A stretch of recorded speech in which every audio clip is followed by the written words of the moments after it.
Hi, this is Kate with Cake Parenting, and today we're going to answer an important question. We had somebody write in and say, what is considered a fever in my baby? And so we're going to address that. Basically, in infants less than 3 months, anything 100 or higher is considered a fever. In infants less than 6 weeks old, specifically, anything that's 101 or higher is considered a really emergent or urgent situation. So in that case, you'd want to take them in right away. You wouldn't want to wait till the next day until the pediatrician's office opens. It needs to be evaluated right away. If your child is 3 to 6 months old and they have a fever of 101, or if your child is 6 months and older and has a fever of 104, definitely that needs to be evaluated by the pediatrician. So those, would warrant definitely calling the doctor or letting them know. For temperatures that are elevated but not quite to those levels we just discussed, those could possibly be managed by watching and waiting. They could be managed by at-home acetaminophen, for example. I think one strategy that is really good to use is to call the pediatrician's office if you have an elevated temperature that aren't at these described levels and say, what should I do?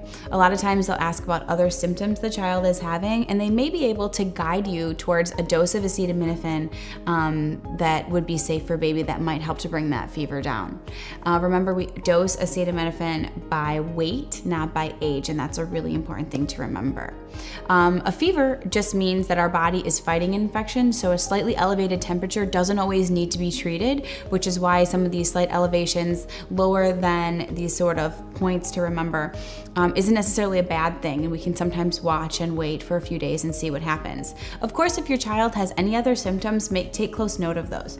So if they're vomiting, if they're having diarrhea, if they're not eating well or acting, seeming dehydrated in that sense, losing a lot of fluids from vomiting or diarrhea, or if they're really lethargic, for example, if they're super irritable, if they're just not acting like themselves, or of course, if you just don't feel right, like if you feel like something's off, or if they have a rash that develops, those all warrant, a call to your doctor to just go in and have it evaluated.